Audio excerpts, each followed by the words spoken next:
Halo, selamat malam pemirsa. Buntut temuan kecurangan takaran minyak kita, Satgas Pangan Polri melakukan sidak ke pabrik distributor minyak kita di kawasan Cilincing, Jakarta Utara. Tak hanya itu, razia juga dilakukan di sejumlah wilayah untuk mengungkap praktik kecurangan isi kemasan minyak kita. Bersama saya, Kevin Pakan, Anda menyaksikan Sindo Prime selengkapnya.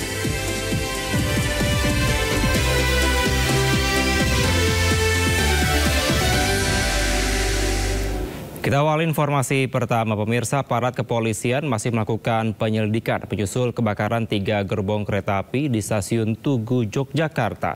Hasil dari penyelidikan akan dibawa ke laboratorium forensik untuk mengetahui penyebab pasti kebakaran. Ada kebakaran kereta di dekat stasiun Tugu, posisi kereta berhenti. Kebakaran kereta di stasiun Tugu sekarang juga masih berlangsung, bisa untuk pemadaman. Menyusul kebakaran gerbong kereta api di stasiun Yogyakarta, polisi masih melakukan penyelidikan di lokasi kejadian dengan melibatkan tim Inavis. Kebakaran tersebut sebelumnya menghanguskan 3 buah gerbong yang berada di area stabling atau parkir gerbong tambahan. Kapolresta Yogyakarta, Kombes Pol Aditya Surya Dharma menyatakan, hasil penyelidikan di TKP akan dibawa ke laboratorium forensik. Hal tersebut guna mengetahui penyebab pasti kebakaran, apakah karena korsleting listrik atau ada penyebab lain. Belum ya, kita masih kita dalami, terlalu awal, jadi masih proses pemadaman, kita akan panggil lapor untuk pengecekan. Jalan di awal itu gerbong dalam, ini kan pada lokasi parkir di luar yang di lokasi penumpang sana. Informasi ini adalah untuk tambahan menjelang Lebaran. Sebelumnya kebakaran menghanguskan 3 gerbong kereta api yang terjadi pada Rabu pagi sekitar pukul 6.25 waktu Indonesia Barat. PT KAI Daob 6 Yogyakarta juga belum dapat memastikan jumlah kerugian akibat peristiwa kebakaran. Dari Yogyakarta, Gunanto Farhan, iNews melaporkan. Sementara itu, Menteri Perhubungan Dudi Purwagandi meninjau langsung insiden gerbong kereta terbakar saat terparkir di stasiun Tugu, Yogyakarta. Selain prihatin, Menhub akan mengupayakan Komisi Nasional Keselamatan Transportasi untuk menyelidiki penyebab terbakarnya gerbong. Menhub akan evaluasi internal PT KAI.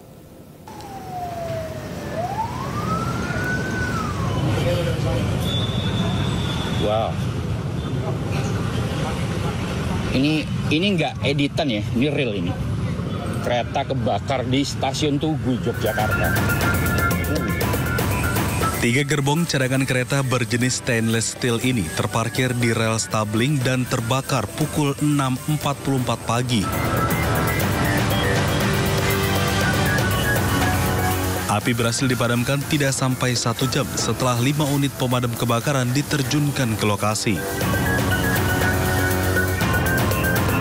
Menteri Perhubungan Dudi Purwagandi meninjau langsung insiden gerbong kereta terbakar saat terparkir di stasiun Tugu, Yogyakarta. Menteri Perhubungan juga menyampaikan turut prihatin atas insiden ini dan akan melakukan evaluasi terhadap internal KAI.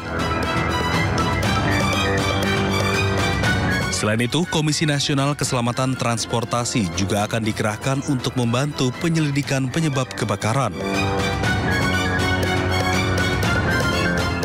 Saya sudah meminta kepada seluruh jajaran, tidak hanya kereta api, tapi juga seluruh Direktorat Jenderal yang terkait dengan moda transportasi untuk meningkatkan keselamatan, kemudian keamanan, yang menghindari hal-hal yang seperti ini terjadi. Ini gerbong disiapkan untuk gerbong tambahan di Lebaran ya Pak? Ya, untuk tambahan. Berarti akan segera ada gantinya Pak? Kita upayakan penggantinya segera. Terkait penyelidikan mungkin dengan itu Polri, jangan tanya sama. Nanti juga ada dari KNKT yang akan mendiri. Tapi ini menjadi pelajaran buat kami bahwa kami harus meningkatkan keselamatan dan keamanan. Belum diketahui secara pasti penyebab kebakaran gerbong ini. Tidak ada korban jiwa dan aktivitas angkutan kereta di stasiun Tugu tetap berjalan normal. Dari daerah istimewa Yogyakarta, Gali Wisma, iNews melaporkan. Kita ke informasi lainnya pemirsa, PDI Perjuangan menambah sederet pengacara untuk membela Sekjen PDIP Hasto Kristianto melawan KPK di sidang kasus suap dan barintangan. Berkaitan dengan buron Harun Masiku, ada sejumlah nama yang mengisi daftar panjang pengacara Hasto, salah satunya adalah mantan jubir KPK Febri Diansyah.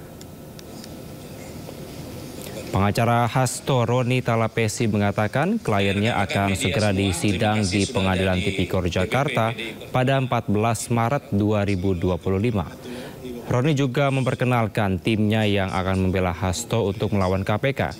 Ada 17 nama yang akan mendampingi Sekjen PDIP Hasto Kristianto sebagai tim pengacara dalam kasus suap pergantian antar waktu anggota DPR Harun Masiku.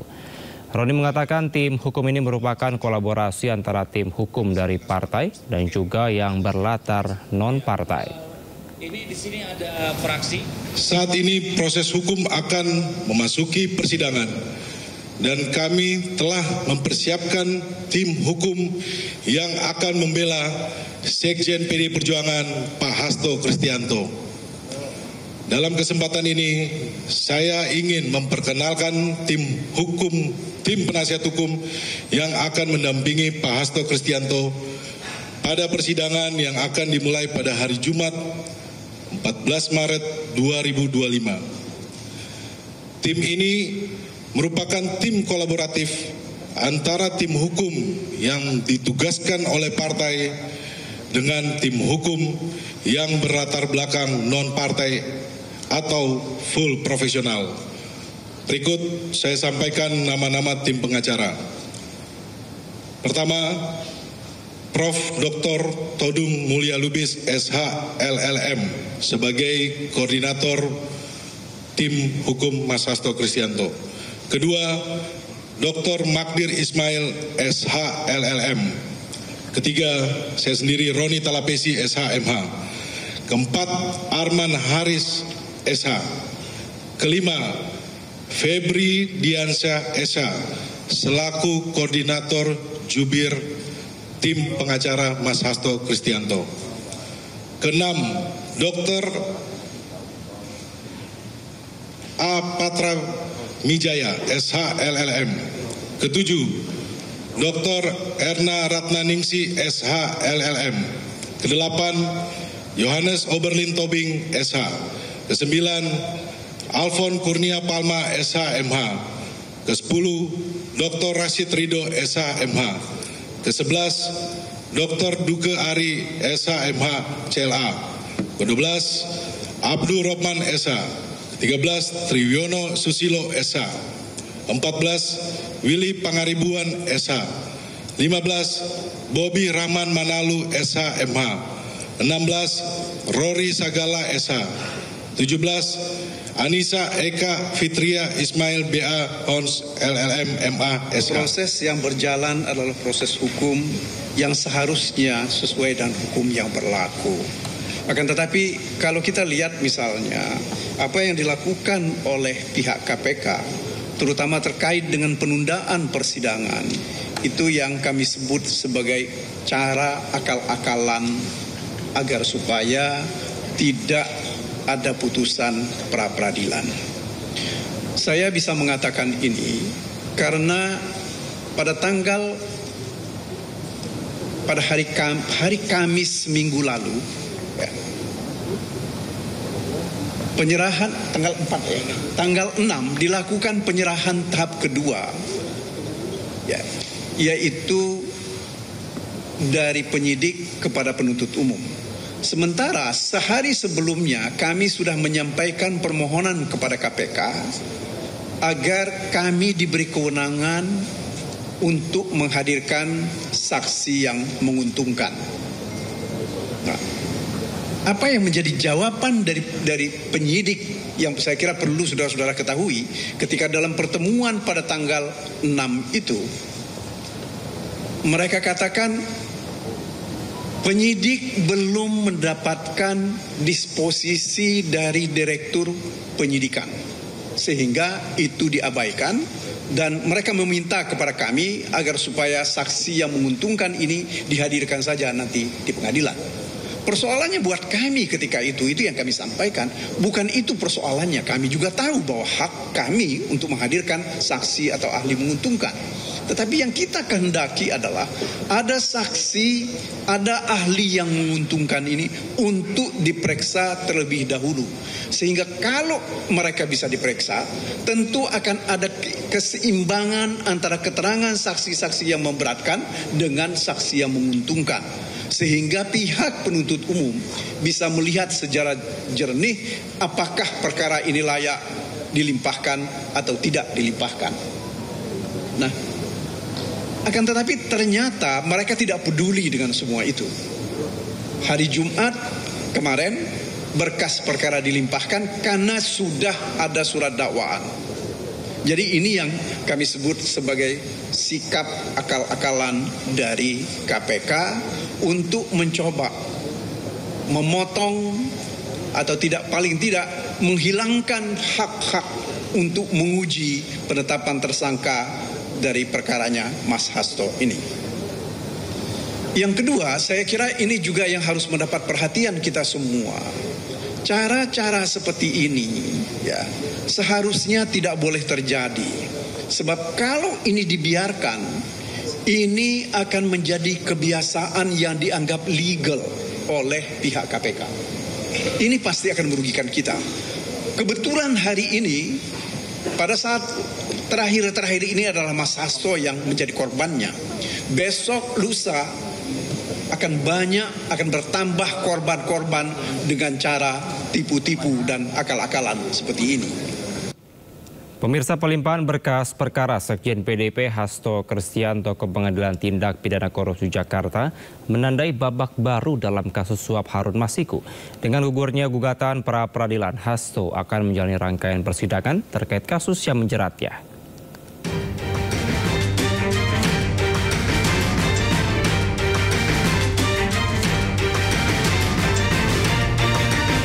Selasa 24 Desember 2024, KPK resmi menetapkan Sekjen PDI Perjuangan Hasto Kristianto sebagai tersangka kasus suap pergantian antar waktu Harun Masiku.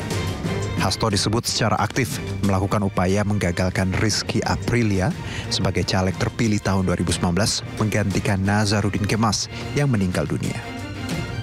KPK menemukan bukti Hasto bekerja sama dengan Harun Masiku menyuap komisioner KPU saat itu Wahyu Setiawan untuk meloloskan Harun Masiku sebagai anggota legislatif menggantikan Nazarudin. KPK juga menemukan bukti lain saat Hasto berupaya merintangi penyidikan dengan meminta pegawainya menelpon Harun Masiku saat operasi tangkap tangan KPK pada Januari 2020 silam. Usai ditetapkan tersangka oleh KPK, Hasto Kristianto menyampaikan dirinya tetap menghormati keputusan dari Komisi Anti Rasuah tersebut. Meski menghormati keputusan KPK, Hasto mengajukan pra-peradilan untuk menguji keabsahan penetapannya sebagai tersangka. Sidang pra-peradilan Hasto pun bergulir sejak akhir Januari hingga Februari 2025. Setelah penetapan saya sebagai tersangka oleh KPK, maka sikap dari PD Perjuangan adalah menghormati keputusan dari KPK. Kami adalah warga negara yang taat hukum. PD Perjuangan adalah partai yang menjunjung tinggi supremasi hukum. Di tengah bergulirnya rangkaian sidang pra-peradilan, Komisi Pemberantasan Korupsi resmi menahan Hasto Kristianto pada 20 Februari 2025. Hasto ditahan usai diperiksa selama kurang lebih 7 jam. Kamis 13 Februari 2025, Hakim Tunggal Juyamto memutuskan tidak menerima gugatan pra-peradilan yang diajukan Hasto. Hakim menilai permohonan pra-peradilan yang diajukan Hasto tidak memenuhi syarat formil lantaran dalam 2 sprindik yang dipermasalahkan pemohon tidak diajukan dalam 2 permohonan, melainkan hanya 1 permohonan. 1 hari setelah pra-peradilannya ditolak, Hasto kembali mengajukan gugatan pra-peradilan ke Pengadilan Negeri Jakarta Selatan. Namun lagi dan lagi, dalam sidang pra-peradilan jilid kedua Hasto, pengadilan melalui Hakim Tunggal pada Pengadilan Negeri Jakarta Selatan, Afrizal Hadi, menggugurkan gugatan pra-peradilan Hasto Kristianto pada Senin 10 Maret 2025. Pra-peradilan gugur karena berkas Hasto telah dilimpahkan oleh KPK ke Pengadilan Tipikor Jakarta Pusat. Usai pelimpahan berkas kasus dugaan suap dan perintangan penyidikan yang menjerat Hasto Kristianto, selanjutnya akan segera disidangkan. Dan tengah menunggu penetapan tanggal persidangan serta komposisi majelis hakim yang akan memeriksa dan mengadili perkara. Sudah dilimpahkan ya, Mbak? Sudah dilimpahkan sama penyidik KPK ke jaksa penuntut umum, sudah dilimpahkan ke pengadilan. Jadi sesuai dengan proses tahapannya, hari ini dari pihak penuntut juga menyerahkan kepada Pengadilan Negeri Pusat Jakarta Pusat ya, yang sudah diterima oleh Panitera dan tercatat, jadi tinggal menunggu proses berikutnya. Ya, kami semua pasti tinggal menunggu saja penetapan dari Pengadilan Pusat. KPK menjerat Hasto dalam 2 perkara, yakni dugaan suap dan perintangan penyidikan dalam kasus Harun Masiku. Sementara itu, Harun Masiku yang juga telah ditetapkan sebagai tersangka kasus suap pergantian antar waktu anggota DPR tahun 2020 hingga kini masih buron. Kita ke kasus lainnya, pemirsa. Sejumlah barang dan dokumen disita KPK saat menggeledah rumah mantan Gubernur Jawa Barat Ridwan Kamil. Penggeledahan terkait kasus dugaan korupsi pengadaan iklan PT Bank Pembangunan Daerah Jawa Barat dan Banten atau yang lebih dikenal dengan Bank BJB. Ketua KPK Setio Budianto mengatakan ada sejumlah dokumen dan barang yang disita tengah diteliti oleh tim penyidik. Dalam proses pengusutan, KPK diketahui menggeledah rumah ex-Gubernur Jawa Barat Ridwan Kamil di daerah Cidadap, Kota Bandung. Penggeledahan rumah Kang Emil dibenarkan Ketua KPK Setio Budianto. Di sisi lain, juru bicara KPK Tessa Mahardika Sugiarto juga membenarkan adanya giat tersebut. Ada yang disita nggak Pak kemarin dari ya, pastinya kalau soal disita dan tidak pasti ada ya beberapa dokumen, kemudian beberapa barang, itu ada prosesnya, sedang dikaji, sedang diteliti oleh para penyidik, gitu. Ya memang tidak banyak, tapi setidaknya itu hal-hal yang relevan dengan penanganan perkara yang saat ini. Boleh dirinci nggak Pak dokumen dan barangnya apa? Enggak dong. Ya macam-macam lah, ada beberapa lah. Nanti detailnya silakan tanya sama. Itu ada kaitannya dengan dugaan korupsi BJB itu Pak? Ya sementara kan pasti dikaji ya, segala sesuatunya itu tidak serta-merta gitu. Diteliti, dilihat gitu. Nanti kalau memang nggak ada relevansinya, pasti dikembalikan. Tapi yang ada, nanti pasti akan diikutkan. Pak, kemarin kan dikatakan ada 1 tersangka Pak. Nah ini kapan dirilisnya Pak? 5 tersangka. 5 tersangka yang sudah ditetapkan. Ya nanti akan disampaikan oleh jubir ya. Gitu. Dirilisnya kapan Pak? Segera, itu yang disampaikan. Gitu. Kalau Pak RK sendiri, Pak RK akan diperiksa kapan? Akan dipanggil? Nanti pasti ya saya kembalikan kepada penyidik lah itu. Urusan teknis seperti itu, penyidik, direktur penyidikan, Kasatgas yang akan menentukan sesuai dengan tuntutan mereka. Tapi statusnya apa sekarang nih Pak? Saksi. Gitu. Benar nggak sih Pak modus dari kasus Bank BJB ini melalui iklan BJB pakai agensi terus kickback lagi ke? Ya diduga seperti itu. Markup gitu ya Pak selanjutnya? Ya diduga seperti itulah ya. Markup. Gitu. Nanti pada saat kontes akan didetailkan. Kerugian negaranya itu berapa? Ya lumayan cukup banyak juga. Gitu dari hampir sekian ratus miliar yang dianggarkan itu ada indikasi bahwa potensi kerugiannya bisa dikatakan mungkin sekitar setengahnya. Gitu. Nanti detailnya sama atasnya. Pemirsa, rumah Ridwan Kamil telah digeledah oleh KPK terkait perkara suap BJB. Melalui secarik surat, Ridwan Kamil mengatakan akan kooperatif membantu penyidik KPK.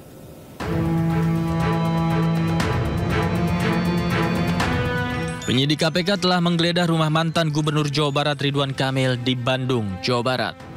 Penggeledahan dilakukan terkait kasus korupsi di Bank Pembangunan Daerah Jawa Barat dan Banten.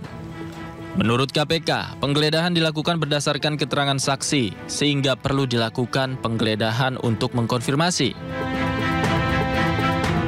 Ya, kalau dari saya menyatakan bahwa betul ada penggeledahan rumah, ada kegiatan penggeledahan di perkara BJB, tetapi untuk lengkapnya, untuk detailnya rumah siapa, dan mungkin waktunya kapan dilakukan itu baru bisa dilakukan setelah penyidik memberikan data-datanya secara lengkap kepada saya. Dan saya pikir rekan-rekan juga tidak menginginkan informasi yang sepotong-sepotong ya.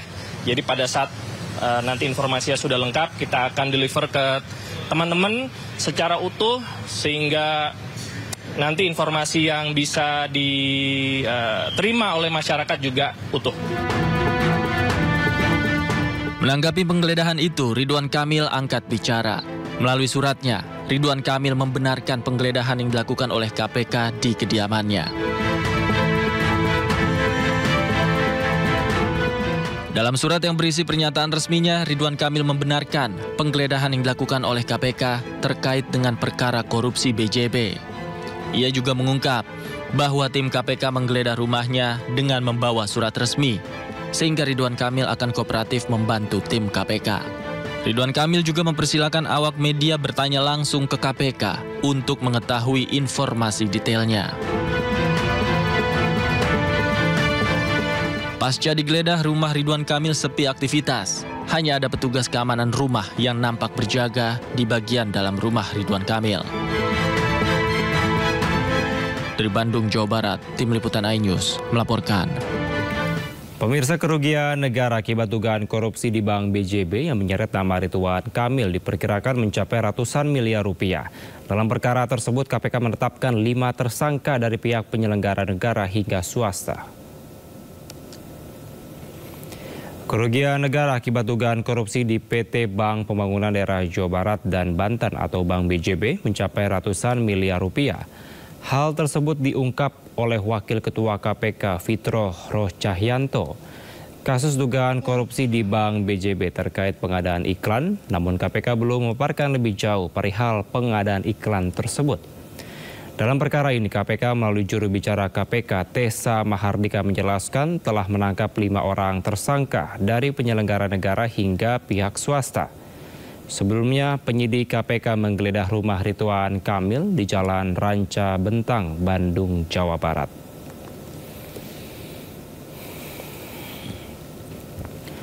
Sementara itu, Gubernur Jawa Barat Deddy Mulyadi enggan berkomentar terkait penggeledahan di kediaman Ridwan Kamil oleh penyidik KPK. Namun ia meminta operasional BJB tetap berjalan.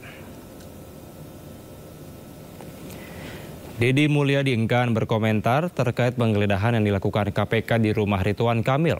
Menurutnya KPK yang lebih berwenang berbicara soal penggeledahan itu. Namun terkait perkara korupsi dana iklan BJB, ia meminta operasional Bank BJB tetap berjalan. Pasalnya Direktur Bank BJB sudah mundur sehingga proses hukum tetap berjalan. Tanggapannya aja dikit. Saya tidak akan mengomentari itu, bukan ranah saya. Tetapi kalau mengenai BJB-nya karena pemerintah provinsi adalah pemegang saham, maka saya berharap bahwa pelayanan tetap harus berjalan. Kemudian kan orangnya sudah mengundurkan diri. Tentunya ini tidak akan mengganggu proses yang sedang berjalan di BJB. Pak, penetapan 5 tersangka katanya ada ASN juga, Pak, gimana, Pak? Ya, tidak bisa berkomentar. Kan itu kewenangan KPK.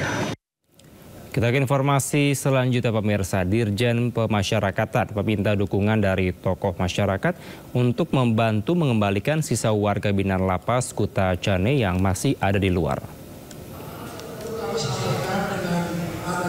Dalam pertemuan bersama ratusan camat, kades, tokoh masyarakat, dan tokoh agama Kabupaten Aceh Tenggara, Dirjen Pemasyarakatan Mas Hudi menyatakan masih tersisa 26 warga binaan yang masih belum kembali.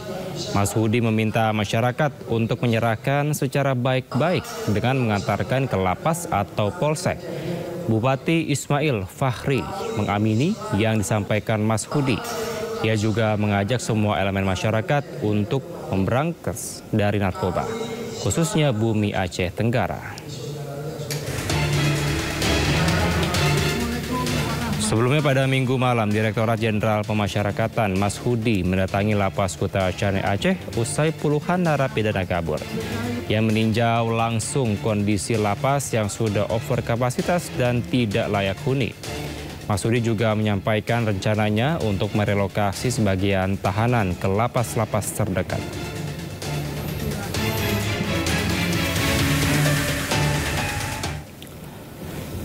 Dan pemirsa, untuk membahasnya lebih dalam kita sudah terhubung dengan Direktur Jenderal Pemasyarakatan Mas Hudi. Selamat malam Pak Mas Hudi. Selamat malam. Baik Pak Mas Hudi, dari 26 warga binaan yang masih belum kembali, apakah sudah ada perkembangan terbaru saat ini Pak? Sudah ada perkembangan yang baru. Yang 2 baru kali ini diserahkan oleh keluarganya. Jadi kurang 24. Mudah-mudahan dalam waktu dekat ini warga masyarakat akan menyerahkan semuanya daripada warga binaan yang sejumlah 24. Baik. Berarti total saat ini dikonfirmasi ada 24 ya Pak ya? Yang sudah kembali. Ya, betul sekali. Atau yang masih kabur, begitu ya Pak ya? Ya. 2 kembali hari ini, baik. Pak Masudi, dari sisa ada 24 yang masih dicari oleh pemerintah setempat. Seperti apa mekanisme yang dilakukan Pak sampai saat ini? Saat ini kami mengambil langkah-langkah. Yang pertama kami koordinasi dengan Pak Bupati, ya, Pak Kapolres, Pak Dandim, tamu sepeda yang ada sini. Dan kami mengumpulkan 16 kecamatan dan 381 desa yang kita laksanakan tadi pagi jam 10, hingga kami menyampaikan untuk warga masyarakat yang merasa warga binaan yang ada keluarganya segera menyerahkan dengan ini. Oke, berarti meminta bantuan dan juga bekerja sama dari pihak Forkopimda setempat, kira-kira seperti itu ya Pak Masudi? Ya, betul sekali. Oke. Dengan bantuan kepala desa, ya, dengan Pak Camat, dengan Pusda, semua akan bersama-sama untuk mengembalikan daripada warga binaan yang ada di keluarganya. Baik Pak, masih ada 24 warga binaan yang masih kabur atau belum juga menyerahkan diri ke pihak lapas. Apakah memang dari 24 ini merupakan mereka yang berada dalam kasus narkoba Pak? Untuk 24 ini adalah warga Aceh Tenggara, yang mana kita tindak lanjuti dengan adanya perkumpulan tadi dengan kepala desa untuk bisa menyerahkan warga binaan yang untuk kembali ke lapas urutan kedua Kota Jani. Oke, masih diupayakan dari sejumlah pihak. Tapi sampai dengan saat ini Pak Masudi, bagaimana pemeriksaan internal di petugas lapas, dan juga bisa Anda konfirmasi kembali apakah memang pada saat itu hanya 6 lapas atau maksud kami 6 penjaga di lapas yang berjaga di sana? Untuk penjaganya ada 8 di sini, total semuanya ada 16 orang. Oke. Yang mana semuanya sesuai dengan tugas dan fungsinya masing-masing. Saat ini pemeriksaan internal seperti apa Pak? Karena dikonfirmasi dari Menteri IMIPAS Agus Adrianto menyampaikan pada saat kejadian hanya 6 penjaga yang berjaga di sana. Yang 10 orang itu ada posisi ada di luar. Oke. Yang menerima daripada untuk buka puasa, melaksanakan di luar. Baik. Pemeriksaan internal sampai saat ini sejauh mana? Apakah sudah diminta keterangan lebih lanjut atau seperti apa Pak? Untuk pemeriksaan masih tetap berlanjut kepada internal, kepada pegawai. Baik. Terkait juga ini terkait adanya dugaan, ada 2 dugaan yang disampaikan dari Menteri IMIPAS yang berkaitan dengan jatah makanan dan juga over kapasitas. Seperti apa perkembangan terbaru terkait 2 dugaan penyebab ini? Yang mana kami bersama-sama dengan Komisi 13 DPR RI yang hadir di tengah-tengah di lapas kelas 2 Kota Jani, kita melihat langsung bahwa menu yang ada disajikan pada bulan suci Ramadan itu sudah memadai. Yang mana yang kedua adalah over kapasitas, bahwa kalapas untuk kelas 2 Kota Jani ini hanya menampung 85 orang. Namun dihuni sejumlah 362 orang. Jadi 350% kapasitas untuk over. Oke. Baik. Kita akan nantikan perkembangan terbaru dari sana. Terima kasih Dirjen Pemasyarakatan Mas Sudi. Pak Mas Sudi, selamat malam. Sehat selalu, Pak. Selamat malam. Pemirsa, sebuah video yang beredar di media sosial viral usai menampilkan momen mencurigakan dalam rapat dengar pendapat antara Komisi 6 DPR RI dan PT Pertamina. Dalam video tersebut, salah satu anggota DPR kedapatan menyelipkan amplop coklat di bawah meja setelah melakukan tanda tangan dokumen. Harus Bapak klarifikasi ke dalam. Nah, itu catatan Pak BTP yang sudah viral kemana-mana. Inilah sebuah potongan video yang menampilkan momen salah satu anggota Komisi 6 DPR RI, Herman Khairon, terekam kamera menyelipkan amplop coklat di bawah meja setelah melakukan tanda tangan saat rapat dengar pendapat antara Komisi 6 DPR RI dan Pertamina yang digelar di DPR Senin 10 Maret lalu. Salah satu akun yang mengunggah video yakni akun Instagram @wisataistimewa. Dalam narasinya disebutkan amplop coklat di bawah meja saat sidang di Senayan, netizen heboh dengan berbagai spekulasi mengenai isi amplop coklat hingga viral di media sosial. Namun Herman Khairon membantah tuduhan bahwa amplop tersebut adalah uang sogokan, melainkan surat pemberitahuan penyesuaian jaminan perjalanan dinas. Ada sekretariat, karena saya belum mengambil SPPD di minggu lalu, saya tidak sempat karena saya juga pimpinan Badan Akuntabilitas Keuangan Negara yang saya juga harus bertugas di sana. Maka ya saya tidak pernah ada pemikiran jelek, tidak pernah ada berpikir apapun. Saya menandatangani di sini dan saya terima SPPD saya di meja sini gitu. Dengan batik baju kuning. Jadi kalau kemudian muncul tiba-tiba di medsos dibuatkan seolah-olah terjadi rapat dengan sesuatu hal yang disebutkan oleh mereka itu, menurut saya itu adalah fitnah yang keji. Oleh karena itu bagi siapapun pembuat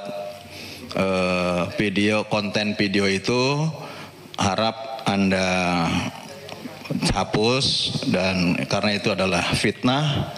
Dan saya juga mempertimbangkan kalau ini karena menyangkut persoalan Komisi 6, bukan hanya persoalan kejadian itu, tetapi ini kan menyangkut masalah Komisi 6 di situ, menyangkut masalah eksistensi dan martabat seluruh anggota dan institusi Komisi 6. Hal ini menjadi pelajaran bagi semua agar tidak mudah mengambil kesimpulan dari sudut pandang personel. Tim Liputan iNews melaporkan. Satgas Pangan Polri melakukan sidak ke pabrik distributor minyak kita di kawasan Cilincing, Jakarta Utara. Informasinya usai jeda, tetaplah di Sindo Prime.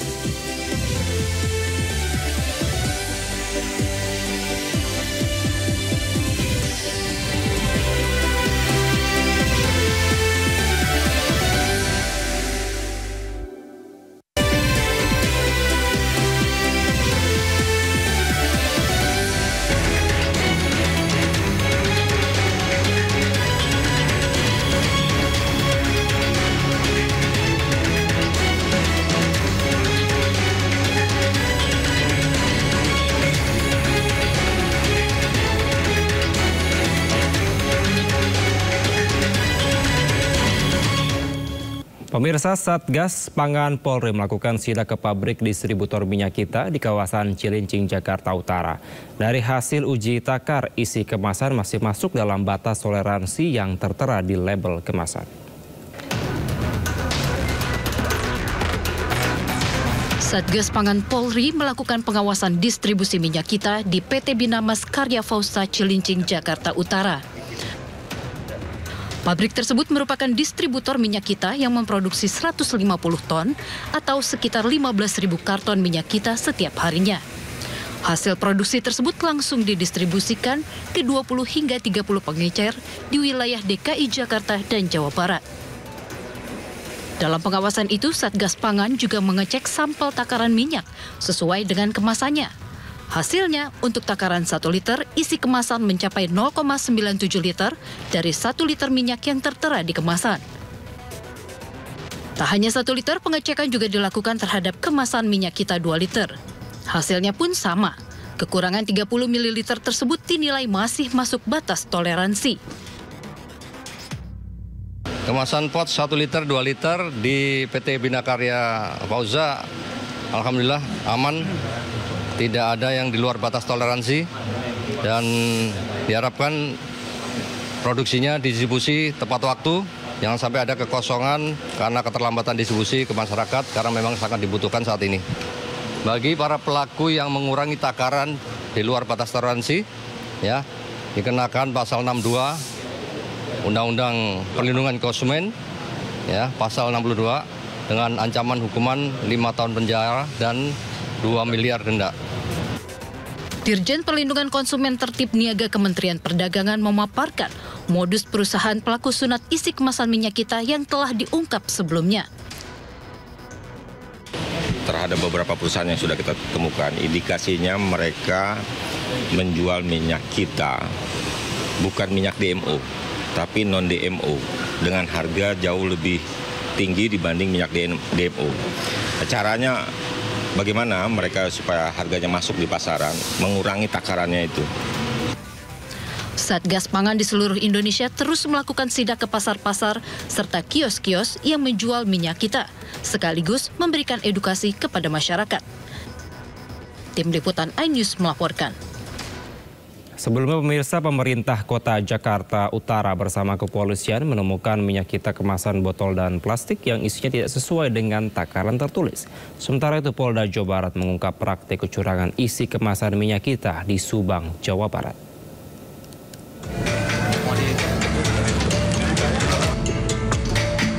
Pemerintah Kota Administrasi Jakarta Utara bersama pihak kepolisian menggelar sidak di Pasar Waru, Kecamatan Koja, Jakarta Utara, Selasa siang. Dalam inspeksi mendadak ini, petugas menemukan 2 produsen minyak kita kemasan botol maupun plastik 1 liter yang isinya tidak sesuai dengan takaran tertulis. Atas temuan ini, pihak kepolisian Jakarta Utara akan menindak tegas produsen minyak tersebut. Dari 3 sampel yang kita uji, itu ada sampel yang memang full isinya 1 liter. Tapi 2 sampel setelah kita uji isinya berkisar antara 800 sampai 900 mili. Jadi tidak memenuhi 1 liter. Dan yang satu itu PT yang sudah dalam penyelidikan dari Barreskrim Polri. Dan satu lagi akan kita dalami, akan kita melakukan penyelidikan, ya. Apakah betul PT tersebut memang produksi di bawah dari 100 mili. Sementara itu, Polda Jawa Barat mengungkap praktik kecurangan isi kemasan minyak kita di sebuah rumah yang dijadikan pabrik di kawasan Subang, Jawa Barat.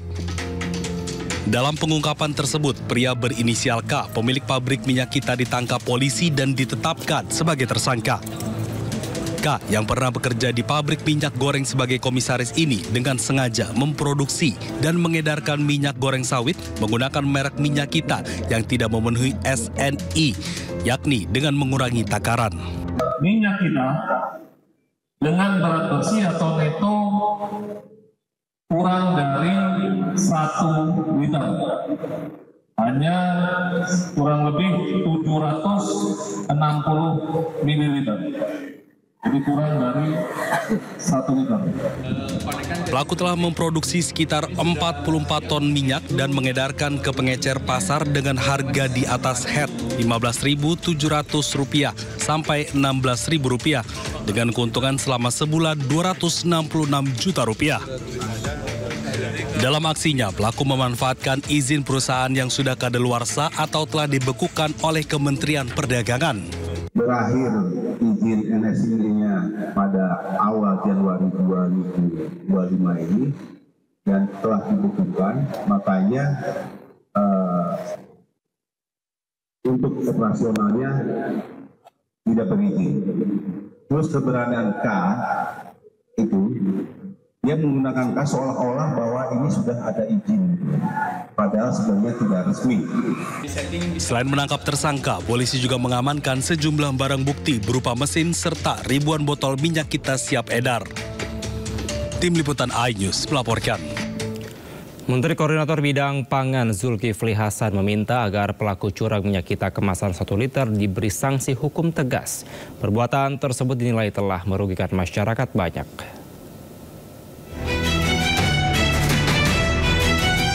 Menko Pangan Zulkifli Hasan buka suara perihal kasus kecurangan kemasan minyak kita yang ditemukan oleh Mentan Andi Amran Sulaiman beberapa waktu lalu.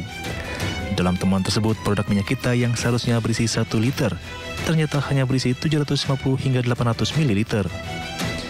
Menurut Zulhas, untuk memberikan efek jerah sekaligus sebagai bentuk pertanggungjawaban, maka pelaku harus diberikan sanksi tegas berupa dipenjarakan. Perbuatan curang tersebut dinilai telah merugikan masyarakat banyak. Ya. Perlu rekomendasi dari Pokja. Iya, terima kasih ya. Terima kasih. Pak, sedikit tanggapannya soal minyak kita, apa yang temuan kurang dari 1 liter, Pak? Iya, kalau ada yang curang penjarakan. Terima kasih. Sebelumnya, Menteri Pertanian Andi Amran Sulaiman melakukan inspeksi dadakan ke Pasar Jaya Lenteng Agung, Jakarta Selatan. Amran menemukan kecurangan dalam kemasan minyak goreng sederhana atau minyak kita kemasan 1 liter yang ternyata hanya berisi 750 hingga 800 ml. Minyak tersebut diproduksi oleh PT Arta Eka Global Asia, Koperasi Produsen UMKM Korporasi Terpadu Nusantara atau KTN, dan PT Tunas Agro Indolestari.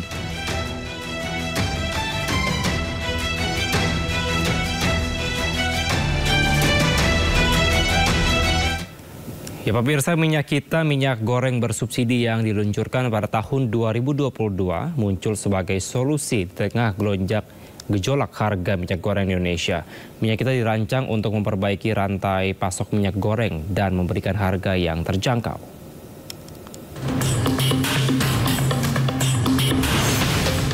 Kementerian Perdagangan meluncurkan minyak goreng kemasan rakyat dengan merek minyak kita di tengah gejolak harga minyak goreng yang melanda Indonesia pada Juli 2022. Peluncuran ini menjadi tonggak sejarah dalam upaya pemerintah untuk menjamin akses masyarakat terhadap minyak goreng dengan harga terjangkau. Kala itu, kelangkaan minyak goreng melanda masyarakat, terutama kalangan menengah ke bawah dan usaha mikro. Kelangkaan yang signifikan itu menimbulkan kebingungan dan frustasi di kalangan masyarakat. Karena Indonesia merupakan salah satu produsen minyak kelapa sawit terbesar di dunia. Penyebab kelangkaan disebabkan beberapa faktor yang saling terkait. Kenaikan harga minyak sawit mentah atau CPO di pasar internasional yang mengalami lonjakan berdampak langsung pada biaya produksi minyak goreng. Sehingga banyak produsen memilih untuk mengekspor untuk mendapatkan keuntungan yang lebih besar. Selain itu, kebijakan pemerintah yang mewajibkan pencampuran biodiesel juga berkontribusi kepada kelangkaan. Serta situasi pandemi COVID-19 yang belum sepenuhnya pulih menyebabkan gangguan rantai pasok dan distribusi. Kehadiran minyak kita dirancang untuk memperbaiki rantai pasok minyak goreng dan memberikan akses kepada masyarakat dengan harga terjangkau. Harga awal yang ditetapkan sebesar Rp14.000 per liter. Namun, dalam waktu kurang dari setahun, harga ini meningkat menjadi Rp15.000 hingga Rp16.500 per liter di berbagai daerah. Melebihi harga eceran tertinggi yang ditentukan oleh pemerintah. Seakan tak pernah usai, polemik minyak kita masih terus bergulir. Isu terbaru yang muncul adalah dugaan pengurangan takaran isi minyak kita. Beberapa konsumen melaporkan, kemasan yang seharusnya berisi 1 liter ternyata hanya terisi 0,75 hingga 0,8 liter. Temuan ini memicu penyelidikan oleh Kementerian Perdagangan dan Kepolisian. Menteri Perdagangan Budi Santoso mengatakan, pihaknya telah menutup dan memberhentikan operasi perusahaan-perusahaan yang telah melakukan kecurangan. Bahkan, bersama Satgas Polri, Kemendak akan memperketat pengawasan peredaran minyak kita jelang Lebaran. Tim Liputan iNews melaporkan. Pemirsa, razia ketidaksesuaian isi kemasan minyak kita dilakukan di sejumlah wilayah untuk mengungkap praktik kecurangan. Lalu langkah apa lagi yang perlu dilakukan oleh pemerintah untuk membongkar mafia penyunat takaran minyak kita? Untuk membahasnya lebih dalam, pemirsa, sudah bergabung bersama kami Dirjen Perdagangan Dalam Negeri Kemendak Iqbal Sofwan dan peneliti Pusat Ekonomi Kerakyatan Universitas Gadjah Mada Hempri Supriyatna. Selamat malam Pak Iqbal dan Pak Hempri. Malam Pak Kevin. Selamat malam. Baik, saya mau ke Pak Iqbal terlebih dahulu. Pak, ini mengapa masih ditemukan pelanggaran seperti takaran minyak goreng yang tidak sesuai dengan standar, meskipun tadi pengawasan sudah dilakukan secara berkala oleh Kementerian Perdagangan? Pak Kevin, terima kasih. Selama ini tidak hanya pelanggaran terkait tidak sesuai label saja, misalnya isinya itu diklarifikasi 1 liter, kemudian ternyata terbukti 750 atau 800 mililiter. Ada juga pelanggaran-pelanggaran lainnya, yaitu misalnya minyak kita ini dalam penjualannya itu dibundling dengan produk-produk yang lain. Kemudian ada juga beberapa perusahaan itu dalam konteks mengedarkan minyak kita itu tidak dilengkapi dengan legalitas seperti izin edar dari BPOM, kemudian juga tidak memiliki legalitas standar nasional Indonesia. Sebagai informasi, melalui Direktorat Perlindungan Konsumen dan Tertib Niaga, Kementerian Perdagangan itu telah memproses secara hukum 66 perusahaan dari berbagai macam kasus tersebut. Nah, memang ini mencuat ke publik beberapa hari terakhir ini adalah terkait dengan isinya tidak sesuai dengan apa yang disampaikan di informasinya. Bulan lalu juga, di bulan Januari, Dirjen PKTN juga telah melakukan hal yang sama, salah satu pabrik di Sukabumi, yaitu juga telah melakukan tindakan hukum untuk menutup pabrik yang kira-kira sama kasusnya, itu katanya 1 liter namun isinya kurang dari 1 liter. Beberapa minggu yang lalu di Tangerang, di Mauk juga telah dilakukan oleh Dirjen PKTN. Jadi memang ini yang harus kita lakukan karena minyak kita ini merupakan minyak goreng rakyat yang harganya itu adalah seharusnya 15.700, tapi pada kenyataannya masih banyak di daerah di Indonesia itu dijual di atas harga eceran tertinggi. Demikian Mas Kevin. Oke, ada 3 hal yang tadi Anda sampaikan terkait ketidaksesuaian takaran, bundling dengan produk lain, dan juga adanya tidak memiliki legalitas. Mengapa itu masih terjadi, Pak? Mengingat ini sudah mungkin terjadi cukup lama sampai dengan saat ini. Ya, mengapa itu masih terjadi? Ini kan pengaturan regimen minyak kita ini kan regimennya business to business. Yang diatur oleh pemerintah itu adalah manakala produsen ingin mengekspor CPO, itu mereka diwajibkan untuk mendistribusikan minyak goreng yang kita namakan sebagai minyak goreng rakyat dalam kemasan minyak kita. Itu namanya DMO. Nah, untuk melakukan DMO ini itu diatur tuh oleh pemerintah, yaitu produsen.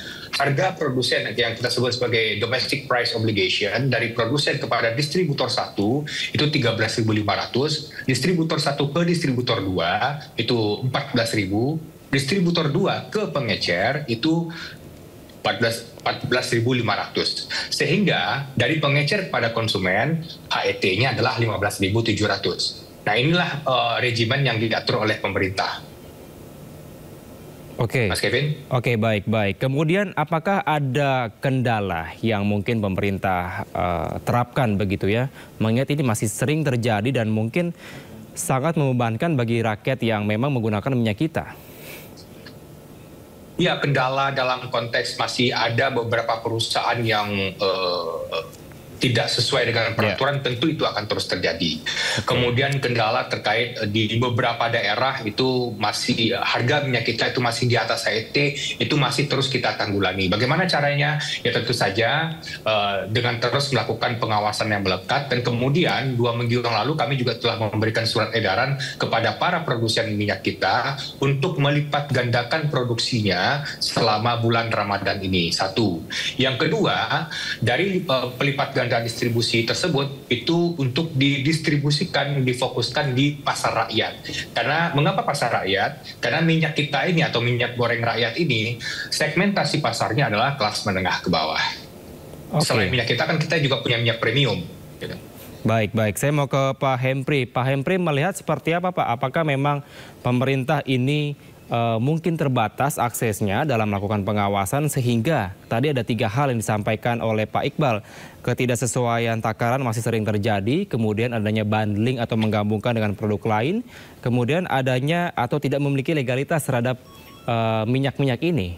Anda melihatnya seperti apa, Pak Hempri?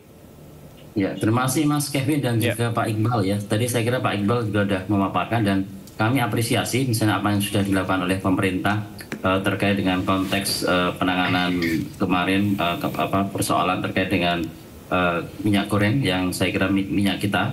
Tapi memang menurut hemat saya bahwa selama ini kan apa yang dilakukan itu ya meskipun rutin, tapi kadang-kala itu kan ya muncul ketika kemudian isu itu mencuat ke permukaan. Nah ini yang saya kira memang harus kemudian diantisipasi bahwa ya proses-proses monitoring dan evaluasi misalnya kontrol harga dan kontrol kualitas saya kira memang harus dilakukan secara rutin. Yang ini yang saya kira perlu untuk dilakukan. Dan yang kedua adalah bagaimana kemudian kita memperbaiki sistem perdagangan, sistem distribusi dari hulu ke hilir. Ini yang saya kira menjadi PR penting untuk kemudian konteks bagaimana kemudian mengamankan tata kelola minyak goreng sawit, minyak goreng ini agar kemudian sampai ke masyarakat bawah. Nah, saya kira 2 hal itu yang menurut hemat saya menjadi penting. Dan tadi persoalan-persoalan kenapa kemudian itu masih banyak terjadi persoalan, saya kira mungkin juga jangan-jangan juga ada keterbatasan sumber daya manusia di level bawah. Ini yang saya kira mungkin Dinas Perdagangan atau Satgas Pangan dan sebagainya itu mungkin memiliki keterbatasan. Sehingga kadang-kala mereka itu seringkali bergerak ketika kemudian isu itu sudah muncul ke permukaan. Nah ini yang saya kira hal-hal semacam ini harus kemudian diantisipasi dengan adanya mungkin tata kelola sistem yang pengawasan baik dari sisi distribusi maupun juga sistem pemasaran yang saya kira itu bisa dimonitoring secara rutin sehingga rakyat kemudian tidak menjadi korban dari misalnya distribusi minyak yang mungkin kurang baik tersebut. Ini yang saya kira harus juga diantisipasi. Dan jangan-jangan juga mungkin tadi ya kalau memang ada perusahaan-perusahaan yang nakal, perusahaan-perusahaan yang kemudian tidak menguntungkan pada rakyat, saya kira kita sudah punya sebanyak regulasi. Saya kira undang-undang terkait peraturan pemerintah terkait dengan perdagangan, kemudian undang-undang perlindungan konsumen dan sebagainya, yang saya kira itu bisa menjadi sebuah instrumen untuk kemudian bagaimana menegakkan aturan-aturan itu di level bawah. Karena saya yakin bahwa minyak goreng itu kan salah satu kebutuhan yang menyangkut hajat hidup orang banyak. Sehingga saya kira di situ juga, saya kira di situ juga akan banyak misalnya kelompok-kelompok kepentingan, kelompok-kelompok rente yang kemudian akan bermain di dalam proses-proses distribusi maupun juga pemasaran dari minyak goreng ini. Baik, demikian, Mas Kevin. Baik Pak Hempri dan juga Pak Iqbal, sebelum kita membahas lebih dalam, kita akan mendengarkan terlebih dahulu ada informasi pemirsa terkait dugaan kecurangan minyak kita. Bareskrim Polri telah memeriksa PT Tunas Agro Indo Lestari di Sepatan, Kabupaten Tangerang. Namun PT Tunas Agro membantah melakukan kecurangan dan sesuai dengan takaran. Kita di sini timbangan ikuti prosedur ya. Kita nggak mungkin pakai timbangan sampai 750, yang sampai 700 minimal itu kan yang di kita nggak seperti itu. Jadi kita menimbang yang berat bersihnya pot. Jadi timbangannya bagus gitu. Sedangkan yang diperiksa ini kan berita yang sekarang kan mengatakan kalau minyak Tunas Agro kan mengatakan minyaknya timbangnya berkurang. Tindakan buktinya nggak ada. PT kita. Cuma yang diperiksa itu bukan PT di sini. Nah, kita di sana kan pas ada pemeriksaan di sidak di Lenteng Agung ya, Pak Menteri. Yang di sana bukan PT Tunas Agro doang yang dibuka, tapi ada botolan. Yang di botolan tuh timbangannya memang berkurang. Sedangkan kalau timbangan yang POTS punya Tunas Agro itu pas. Berarti artinya dari PT Tunas Agro sendiri itu sudah sesuai. Betul, sudah sesuai. Misalkan literannya itu 2 liter, berarti di dalamnya juga itunya 2 liter ya Pak? Tidak dikurangi gitu? Ya, kalau 2 liter paling 1.800 lebih. Ya, jadi nggak sampai 1.700 yang kita. Yang sekitar 900 lebih, nggak sampai 800 mili. Memang ketentuannya memang nggak full gitu? Memang ketentuan yang sebenarnya itu kalau 1 liter memang tidak 1 liter atau gimana? Enggak, kalau 1 liter memang tentuannya memang kan itu kan minyak. Minyak beratnya dari 0,9 lagi. Jadi 1 liter per 900 mili jatuhnya. Jadi enggak kayak beratnya enggak kayak berat air. Memang dari sananya. Betul, dari sananya.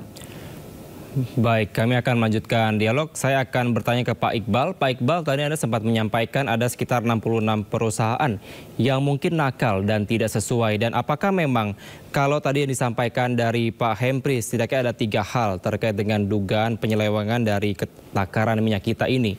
Adanya pengawasan yang ketat itu kurang, kemudian adanya atau proses distribusinya juga kurang, dan SDM yang rendah.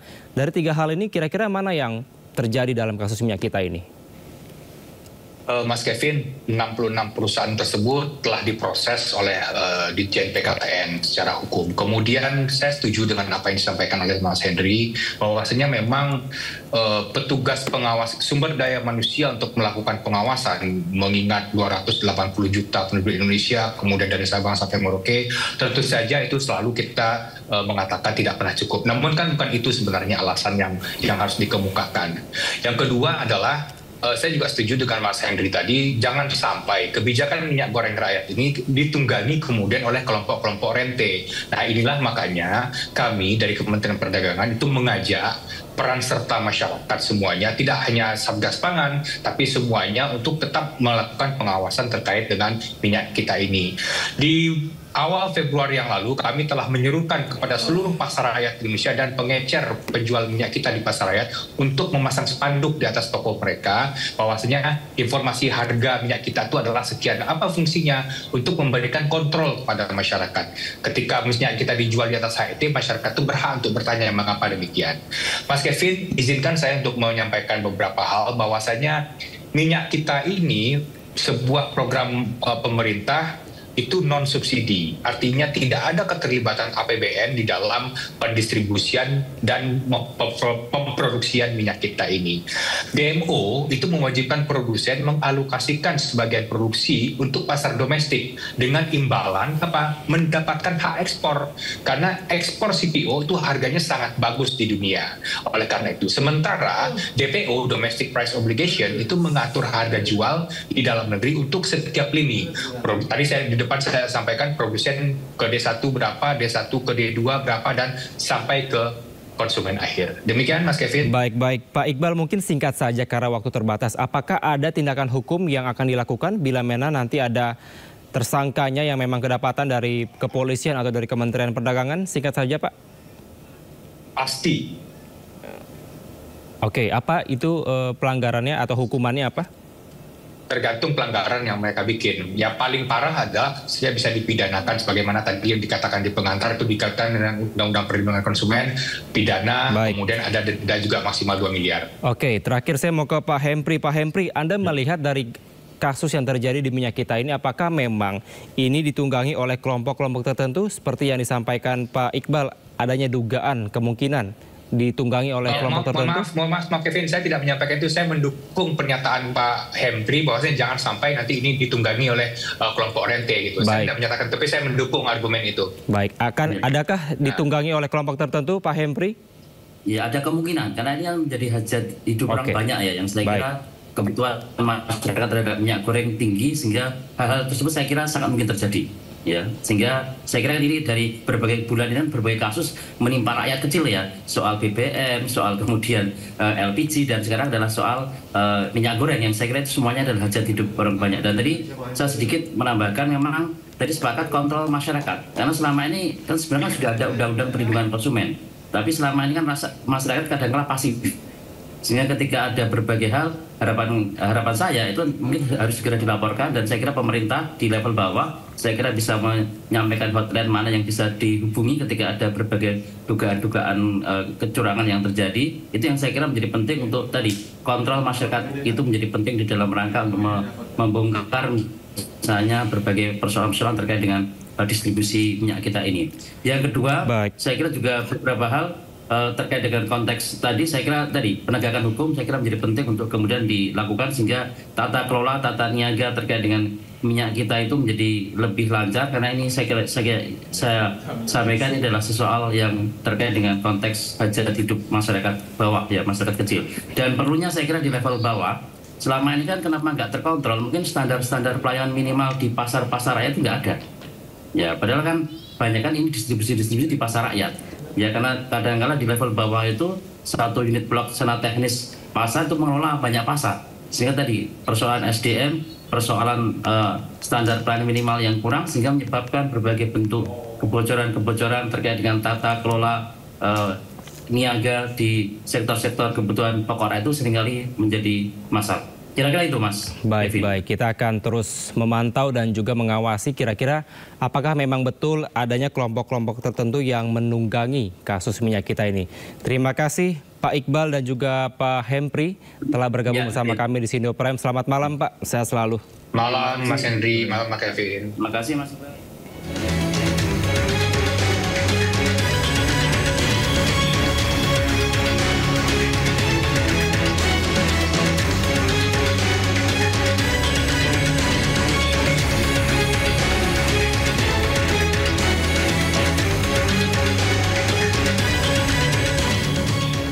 Pemirsa, pemerintah menetapkan THR mulai dicairkan pada Senin 17 Maret 2025. Sindo Prime segera kembali.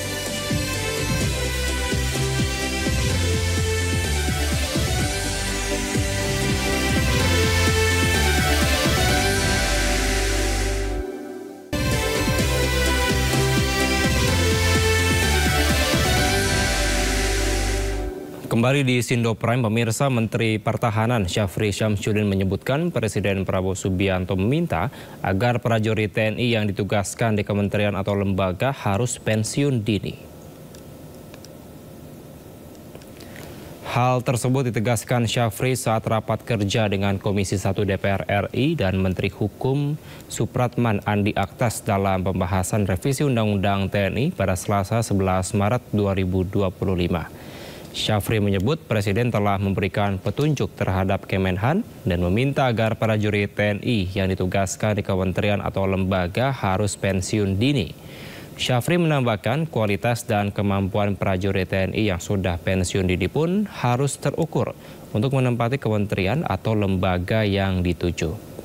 TNI yang aktif pun diusulkan agar bisa menempati 15 kementerian atau lembaga melalui RUU TNI.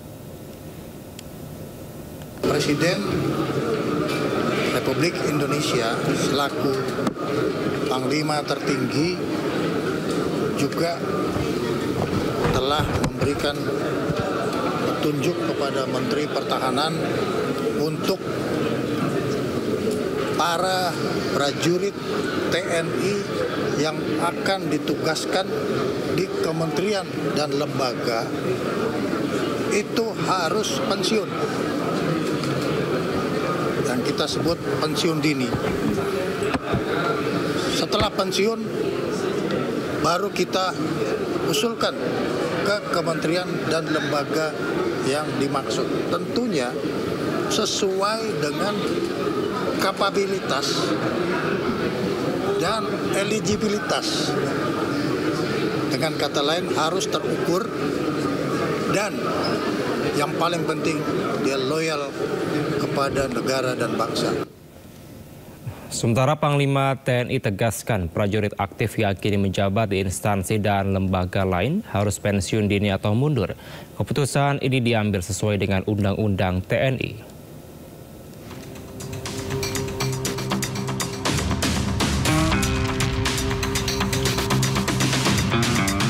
Jajaran Kabinet Merah Putih pemerintahan Prabowo Gibran kini menjadi sorotan setelah sejumlah pos kementerian dan lembaga ditempati prajurit aktif TNI.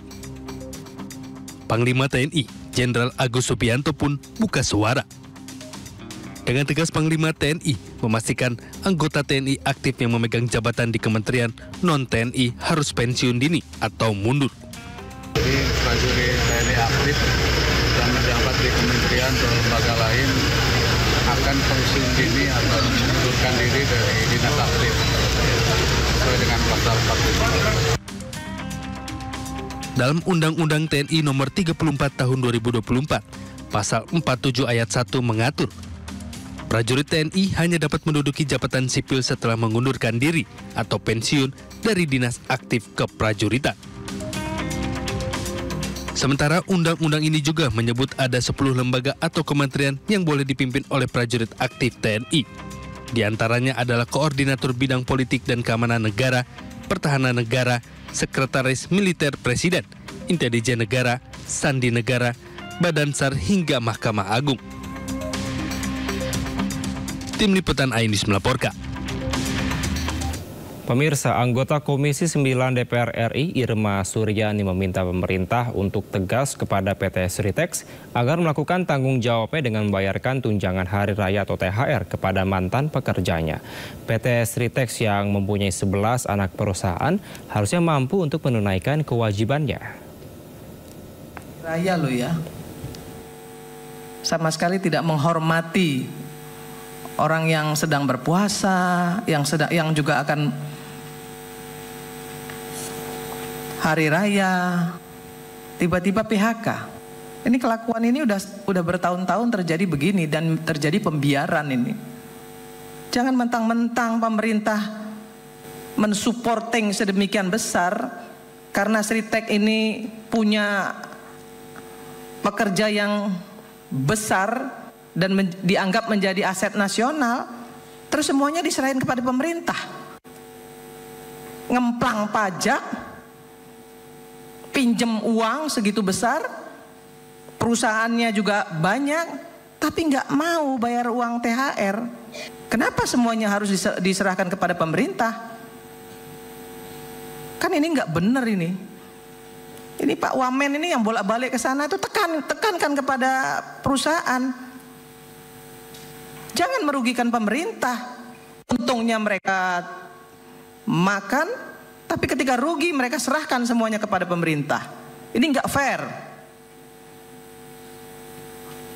Pak Menteri, diam aja. Pemirsa, setelah sempat turun ke jalan dan melakukan aksi serentak mematikan aplikasi menuntut aturan tunjangan hari raya, akhirnya para pengemudi dan kurir online mendapatkan kepastian.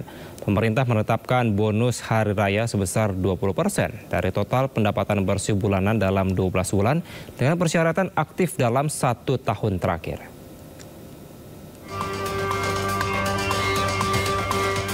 Didampingi Menteri Ketenagakerjaan Yasser Lee, CEO Gojek Patrick Waluyo, dan CEO Grab Antoni Tan, serta sejumlah perwakilan pengemudi ojek online.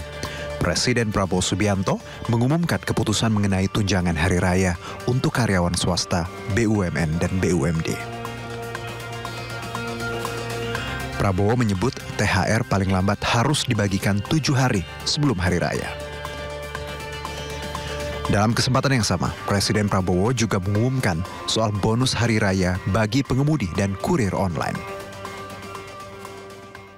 Untuk itu, pemerintah menghimbau kepada seluruh perusahaan layanan angkutan berbasis aplikasi untuk memberi bonus hari raya kepada pengemudi dan kurir online dalam bentuk uang tunai dengan mempertimbangkan keaktifan kerja. Untuk besaran dan mekanisme pemberian bonus hari raya ini kita serahkan dengan nanti akan dirundingkan dan akan disampaikan oleh Menteri Ketenagakerjaan melalui surat edaran. Terkait pemberian bonus hari raya bagi pengemudi ojek online dan kurir online, pemerintah menetapkan sebesar 20% dari total pendapatan bersih bulanan dalam 12 bulan. Dengan persyaratan aktif dalam 1 tahun terakhir. Sedangkan bagi mereka yang tidak memenuhi syarat, bonus hari raya diberikan sesuai dengan kemampuan aplikator masing-masing. Bagi pengemudi dan kurir online yang produktif dan berkinerja baik, bonus hari raya keagamaan diberikan secara proporsional sesuai kinerja dalam bentuk uang tunai dengan perhitungan sebesar 20% dari rata-rata pendapatan bersih bulanan selama 12 bulan terakhir. Bagi pengemudi dan kurir online di luar kategori seperti yang dimaksudkan pada huruf A di atas, diberikan bonus hari raya keagamaan sesuai kemampuan perusahaan aplikasi. Sebelumnya, para pengemudi ojek online yang tergabung dalam Serikat Pekerja Angkutan Indonesia menggelar demo di depan Kementerian Ketenagakerjaan menuntut THR. Pengemudi ojol dari berbagai platform melakukan offbid atau mematikan aplikasi secara serentak guna mendesak Kementerian Ketenagakerjaan menerbitkan aturan yang mewajibkan pemilik platform transportasi daring maupun kurir memberikan tunjangan hari raya kepada mitra pengemudi. Pasalnya pemberian THR bagi pengemudi ojol terbentur dengan aturan PKWTT. Pengemudi online dianggap tidak wajib mendapat THR lantaran hubungan kerjanya sebatas kemitraan dengan perusahaan aplikasi.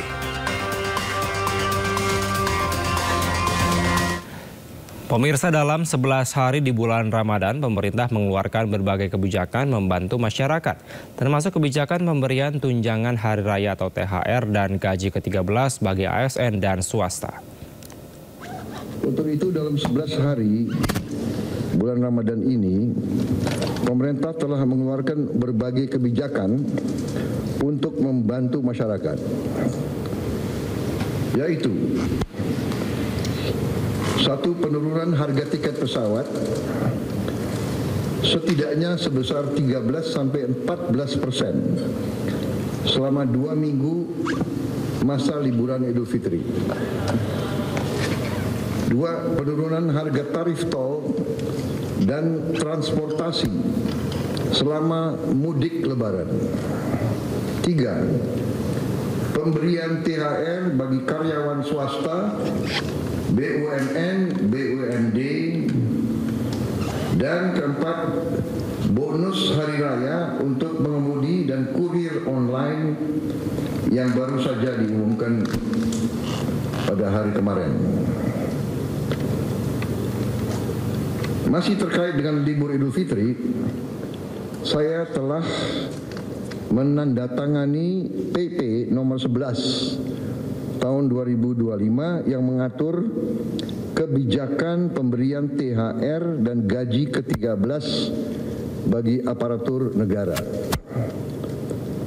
THR dan gaji ke-13 tahun 2025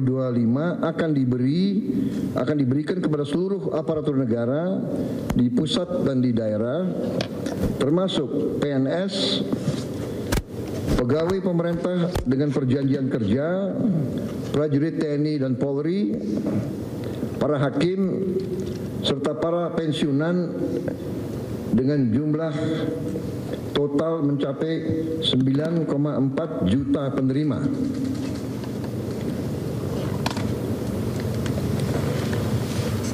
Untuk THR dan gaji ke-13, besaran pemberiannya adalah bagi ASN pusat, prajurit TNI, Polri, dan hakim meliputi gaji pokok, tunjangan melekat, dan tunjangan kinerja. Bagi ASN daerah diberikan sama dengan ASN pusat dan sesuai kemampuan daerah masing-masing. Bagi pensiunan diberikan sebesar uang pensiun bulanan. THR akan dibayar 2 minggu sebelum Hari Raya Idul Fitri, mulai dicairkan hari Senin tanggal 17 Maret tahun 2025. Sedangkan gaji ke-13 akan dibayar pada awal tahun ajaran baru sekolah, yaitu pada bulan Juni tahun 2025. Semoga dengan adanya kebijakan ini dapat membantu dalam mengelola kebutuhan selama mudik dan selama libur Lebaran. Pemirsa, Pemprov DKI Jakarta menggelar apel operasi Lintas Jaya 2025 dalam rangka meningkatkan ketertiban lalu lintas di bulan Ramadan dan menjelang Hari Raya Idul Fitri. Dalam apel Lintas Jaya 2025, Gubernur Jakarta Pramono Anung menetapkan aturan mudik bagi para aparatur sipil negara.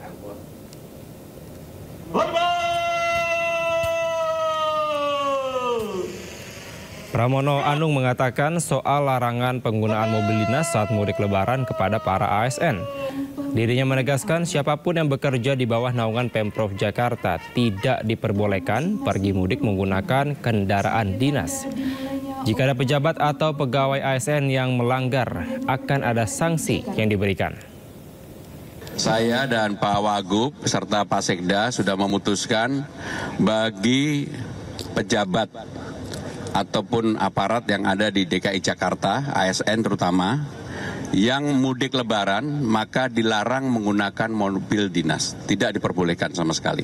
Ya, jadi sekali lagi jangan tanya-tanya lagi Pokoknya bagi siapapun ASN tidak boleh menggunakan mobil dinas pulang kampung berlebaran. Jelas ya? Ya kalau ada yang melakukan pasti akan kami beri sanksi. Sanksinya apa nanti kami rumuskan. Berpuasa di Amerika tentu memiliki tantangan yang unik. Seperti apa? Informasinya usai jeda.